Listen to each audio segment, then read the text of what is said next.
bebre and ye ko brain no so yes ye ko brain no so say economical say brain is the center for all body functions ti say brain is easy as amato enu ne control body movement biada ya betena ha ye kase katachi ye brain na ye adwuma nintia all the sensory information from outside to the body no brain no and e peke that's right onu no receive ti de ade ani hu de ade ahwene ya so eye ni na your brain this is brain no techema oh so wo ha be breathe me ba effective bia yes na me ye me hwehwe mu bia mu say hey say ya de me can say mental disorders brain disorders no eye doso papa adwumuyade no unim say alcoholism ka ho yeah alcoholism ka ho so bitime po sorry ahemache ekobo ayi obi ota pecheshe pono no ma de esa ni brain ho aka alcohol na cause brain disease anase ni brain ho aka nti no mo sa bebre so start alcohol ne kakra na ama na yade na was it a growing epidemic talking about brain diseases was it we have the best data for this in the United States. Who per brain disorders now per the best data in the United States, America, where researchers have been tracking mental health statistics for decades now. Rate of mental illness are on the rise. In American okay, American poor. Oh, someone na you try mutoma advance. E fa mfidie mfidie be hwehwe wadwenem ahwehwe wo yam ani ade. E hom pa ye se wo mo kan wo asem system ne ye kama ma obi a wo ho sikasem nhye den hia obebre because ubenya social anem ne ma bi o mo da tototo but energy enso ni ho sa energy enso ni ho sa I sent them say American po na tia so what the researchers no more research was the rate of mental illness are on the rise in America according to the Center for Disease Control in the US. US adults over the age of 18 had higher rate of mental illness in 2017 than in all but 3 of the years between 2008 and 2015. So on age 18 over the age of 18 had higher rate of mental illness. And could be pre mental disease country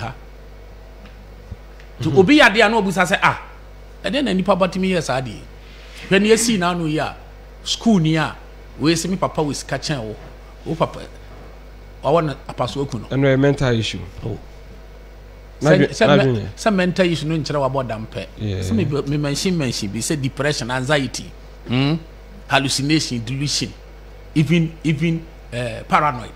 Yeah, paranoid. Think that mental illness. What you think is we are seeing a hate you.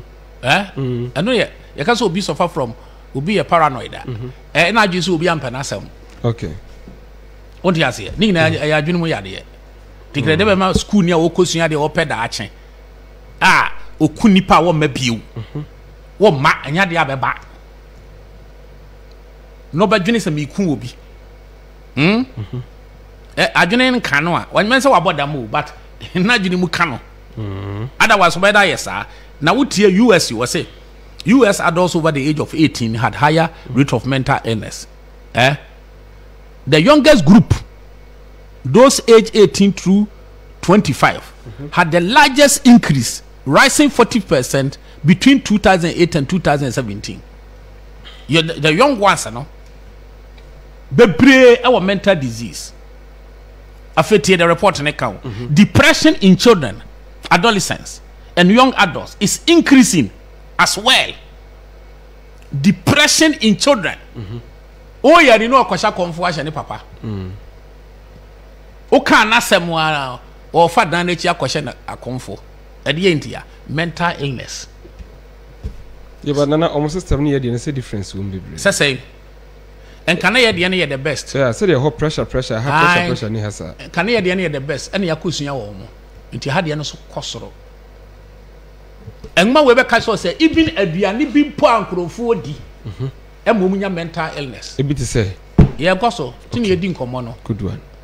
You're cunning in a precopa and yet Anne. I need to be a shadafo for. Matias, In Yanibian Crawford, Red Energy, written by Professor Christopher M. Palmer, or Dr. Nika see it, or Beccacho said, Nianibim Pan Crawford BD. Ever momutra boom and son of Moo. Eh. And she said, okay, you know, ye dear Hua, ye tana ye Hua say as Africans, Eddie ya mamrene ya money etitium ma, name her. It's so be up as so Danny Bruni. Right from Nga. Now at the age of 3 months, you go school, now better survive. Is it too early? Oh, what the Aquala school 3 months who could yade. Money protection entity will fear. Emanina son had not cost at school. There's a be on so quadruma. Oh, quite so near ye. See our reason to do the Ayabia. Aha, okay, so being exercise. I was me call Juman upon to me to me. I don't just over fun for being sure. Yes. I want to answer Ebeba, who is now man the Sunday and Fancasa. That is what we had na Judge Castle me a Jankantinam Kuya, and there's our kind, but I'm running Yario. You they hear me? Now they are young copy of 4. I call out 3 months who didn't cook square. Okay. 6 months, so compared to school, because you and now your dress or the flowers have a boom trim near the bag your bonnet, you go school. A concert will have a catch. I see. Who bring in your depression, a concert. Bringing in a depression. Or some if you crowd for Cassan children or Cassana home, no one start a collateral 6 months, I take a camera of which I always say, oh, will you be a giant? Name wow. So 2 years. Into your copy America for. Na ye ko school na ye de ensa to ye tiri anka waso aye nyewo anka waso a sabran sama ye school kokko akire e de aka ho akire ene wo ko ntam wi de na asi o ko ntam wi a o depression che ne more because onya dwuma nye ye fi so wi university me mama me nu na wi university a me no mo teme da so mo chop money na nyame na omo nyame na me mom chop money ko no ya si won ko pebi mra adunyo kra be kuno e de na beto no wo de kire me enti ye wie ntam na ye dai but matter say we are busy chasing wealth and failing cultural practices. Yes, why am I enti na okanya asasam sa no ana ya wo yes that's what you are making there. Okanya asasam like husband like wife. Oh, okay. When you fella that's it what bro who say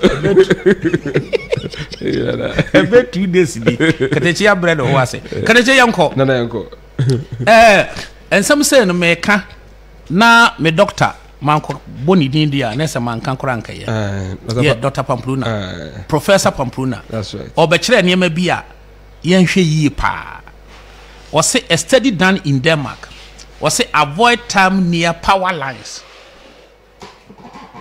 Okay. It's a high tension line no thank you see now was say so say crofako see down you was say yeah and antenna can see radio for the TV for the master near dear no and can you see now me ho telecommunication for the attention ayeka e say obi head ekoje am you be see the fee yeah say you tua hoka o head ekoje but I know am problem na radiation so there papa ni opani bia oba me clinic akatachie o yare na me mo yade ni nin hwe wa chiri hospital bia wa America wow finally unu mo ka kire no onko Africa no make sure say obetna hinterland countries akurase okay yade be improve oba ye few days odi ho akra ha no no problem no na your wise and wo ko ne kurase wo wasem ho ba bi ko she wuram ya yade ne ko hey doctors told him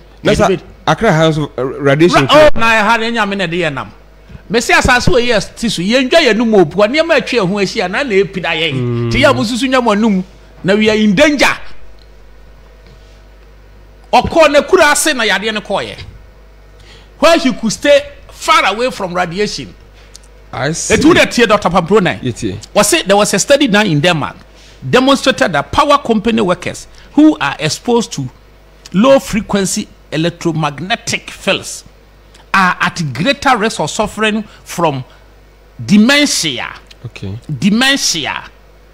A prior study done in the University of North Carolina, United States, demonstrated similar results. So it's prudent to avoid spending time near power lines, transformers, and any device that produce 5 whatever electromagnetic field. That's 50 HHZ. Shahau. So it is prudent to avoid spending time near power lines, transformers, and then you can ho. Now what could you say? One for must if you fear that was more scarce water. That's all your business. So yo, that's a woman. Yes, it can. Any. Thank you. Obi so customer say good evening, Katachi and Nana. Or say not only USA but those old age Ghanaian men and women in Holland are all suffering from mental illness. Better. It was some common cold. It's a near manner and me and your mental problem so home. And there, more bruchiri one country and some boa. A sikafua nankasa or more long life or no. Will be a cotine kurase. Countryside, not cottage in the quarter so. Yeah. Just to stay away from some radiation, you know. Stay away. Yes, today, even in Ghana, a lot of rich people are starting to village.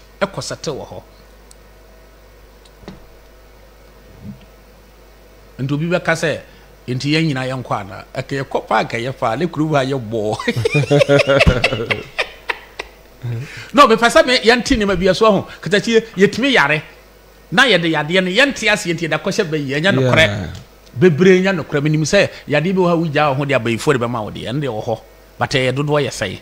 But Yadian bebre. Ejina Sania man kitty so.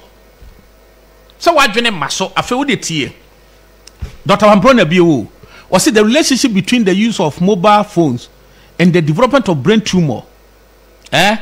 It's now a subject for study. It's a subject for study.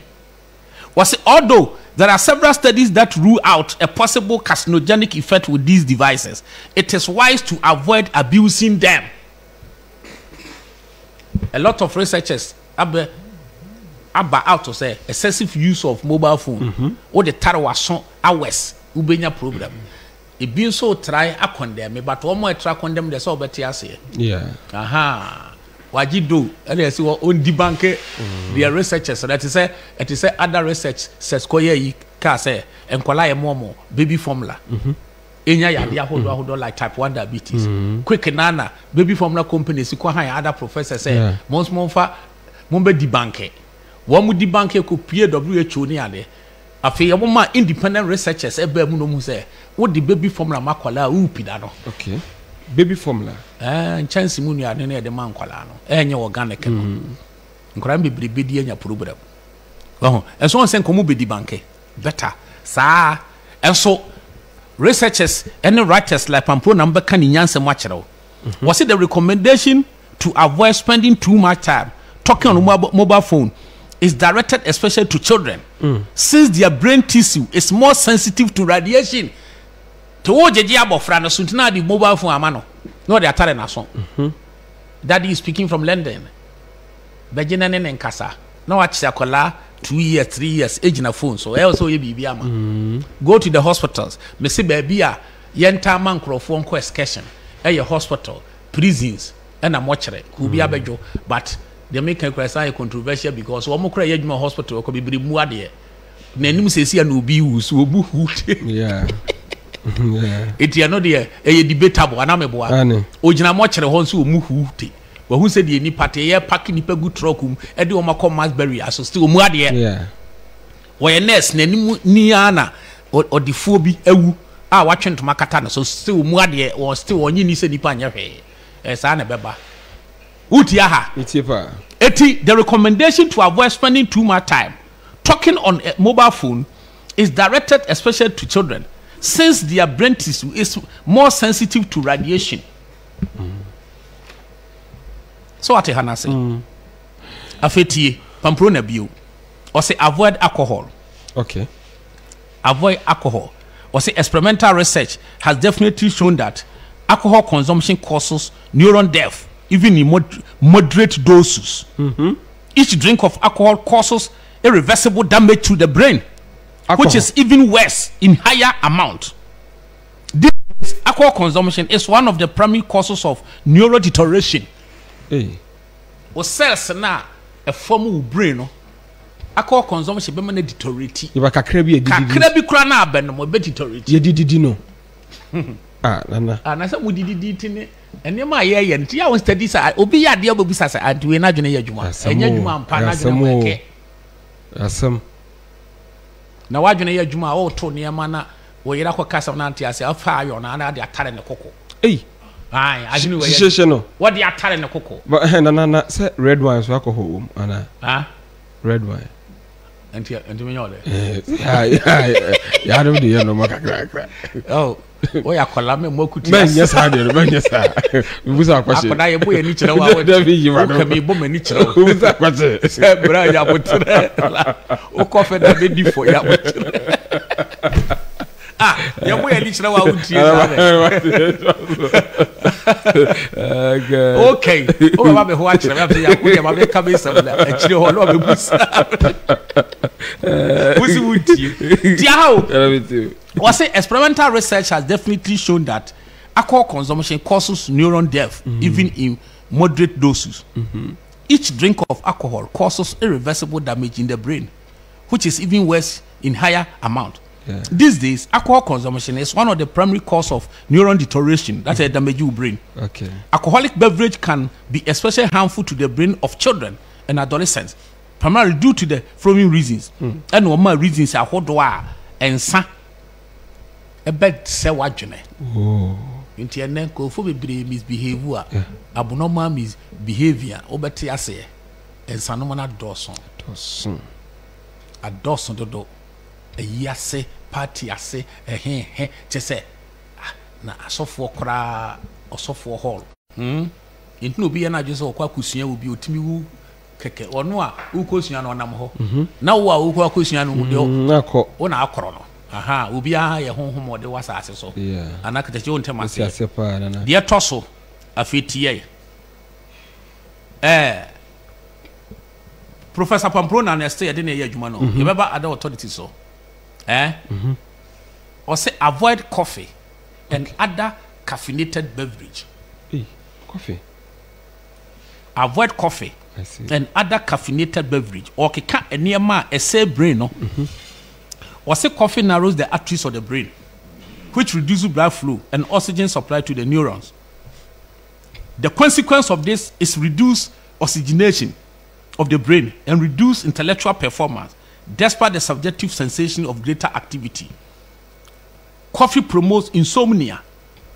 It promotes hyperactivity and restlessness in children. It causes predisposition to depression, panic attacks, and other psychiatric disorders. Caffeine intake is especially harmful for psychiatric patients. I see.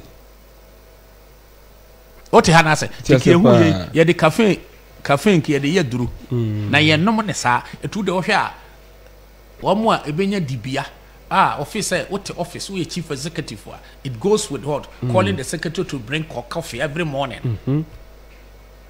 Would say oba mo friend is in retirement. Yeah. Pension ya hwe na kana dwene. Eka omwadwene. Oh, ade. Kateche ne ma oho. Ma oho. Se uti ufi ya nti unhu ne ekoso wo baabi. Ne ma oho. Ti ne ma esai adwene ni bi na mebobobbo so no. So ahu. De toso enda. Udina yourself of enda. Lack of sleep. Yes, enu so benya problem. Wo mo a enum nsuo bebre nso problem. Wo mo a enum nsuo. Enso of serious problem. Wo mo a omo enjoy fresh air. Enso problem. Ebe affect your brain. Na ye to aso no. Ye wonema bebre ho no ma ho. Enipa esese ka wo ho. Na bo ama wo brain ne ye strong. Isan se brain na duane. Wa amfa ama na ubenya sem. Now, listen to this doctor. Dr. Bia, your friend Judith Limbeck, McFarland. On a ditch or buff or Dr. Nikas. Okay. Nangumane caption saying aging without growing old. Yes, aging without growing old. At the end will be aging. Now, Okita retentive memory. So, more aduane epe na me hu say blogger bi ye oledi bi interview oledi no 110 blogger ne face say wanyini nti aduane emre yes share question what to ma me ne ma answer no history we say wow oma blogger ne ye useless to the to question bi te say jama oledi ni mu de obeka obuzan say enti Queen Elizabeth hu ni papa da oledi mi hu da na obo ni papa ni din na akwa ne shede trick no say na ne papa no ebibini ana oye tuntuma na oyekoko say na question be na abusa me oburuni Queen Elizabeth ni eburuni ana papa ye den abrewa na yeka yes. I see 110 wo mane answer wa hwe na adwene ni yie nti eye adwuma once upon a time na 2TV ko interview dwaben sewa dwaben old dwaben ohema no kanetete hema no obi a won hundreds history no man it say jama ya choro no wokan and young people wo ma adwene mfa wo ma adwene mfa enya adwuma ho bebre di enya adwuma ya saboda na araho sampa na okay antu ba hia obi suban bi a mema ne nyanwanwo adwene ne mfa yade be wom behavior bi ebinim be office o ye normal onye papa mobo wasema kana papa na issue bebre amu discuss o about wade behavior bi o be ma na o ba sure na adwene no bibia bam cause wonu ya yire pa de ko be show dem side adwena bibia badwene na mo dem hu ye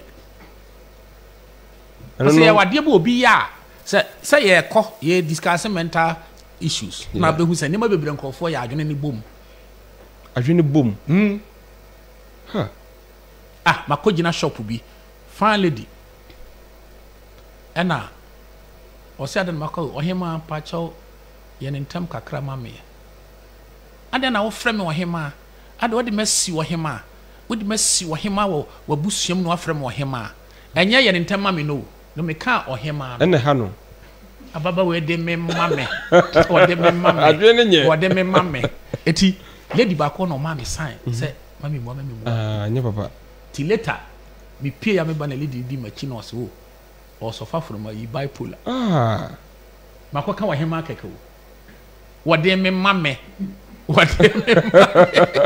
na ayakulem na mamwa na be say abu wa say o me discover so your hema ka me boni amaya ne say ni tribom adwene nye ene ogina shop o to ade o I see ada na okobusa obi ade ebo wo ne shop na kasa me ekwa ba no oye na ne buafu na adwene nye na adwene say oye o brain disease I would have heard also okay I see o brain disease okay na bibi mfa ne trimu a hello and next time why yeah. Do your best no thank you kwasan ba beto do your best no mami bi no choco extra o ton vegetables me say nipa bebre ton vegetables obi abekọ ne ho sibia no ne kunu da ho o sorry midnight papa na da no fa knife and o so ne show ane ne be manyina bonu twa ye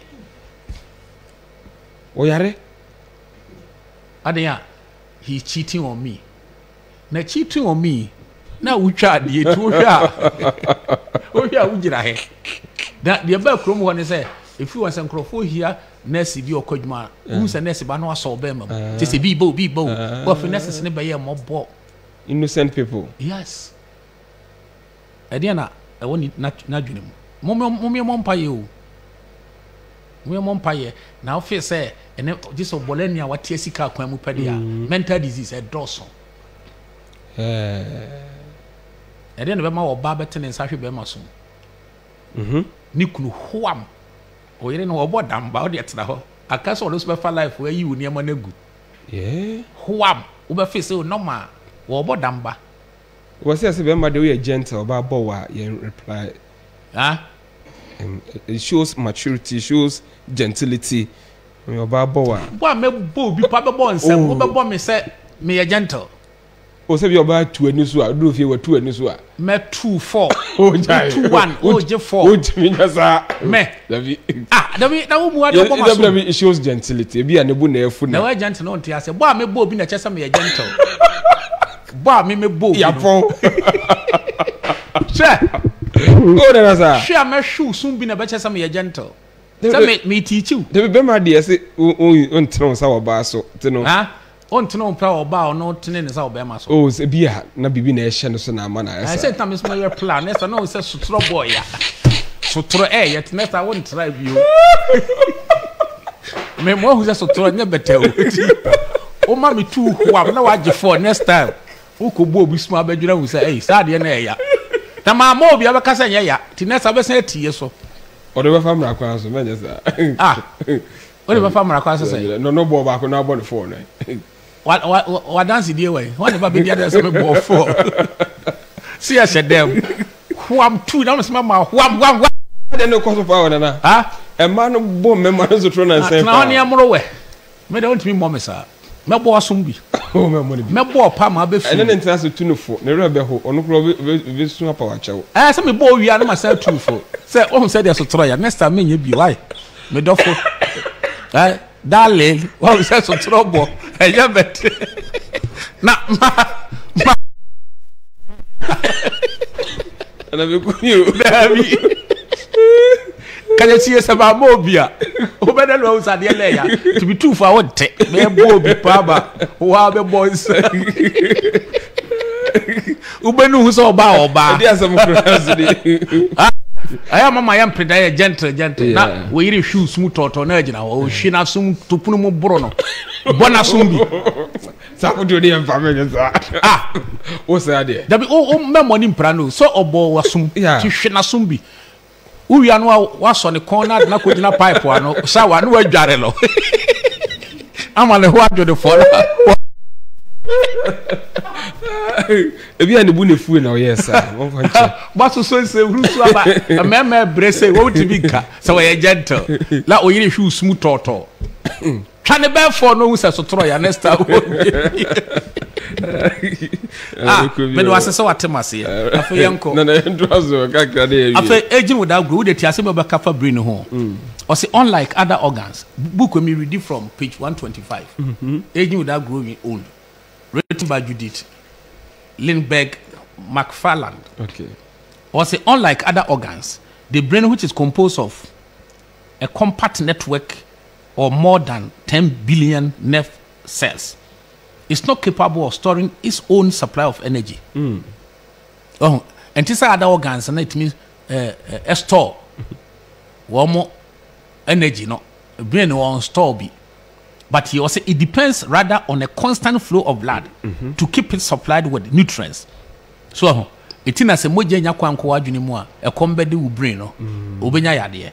But why other organs in the body can metabolize fat and protein for energy, the brain must depend primarily on glucose from blood for energy. The brain must depend primarily on glucose from the blood for energy. Okay. Without the proper nutrients, protein used by nerve cells in the brain, the brain cannot be manufactured, which can lead to impairment of mental functions such as memory.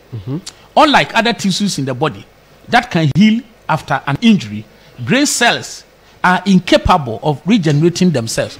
So, so brain cells say yeah, no about regenerating. Oh, yes, anything you want me be a sort man. The brain is highly dependent upon the nutrients carried to it in the bloodstream. It must have a continuous supply of glucose, oxygen, and other essential nutrients. All right, and I first see an HM to us on Yampa. About the other channel. Yamisha be free. Say nutrients now. You be feed the brain. That's right. Thank you very much. All right.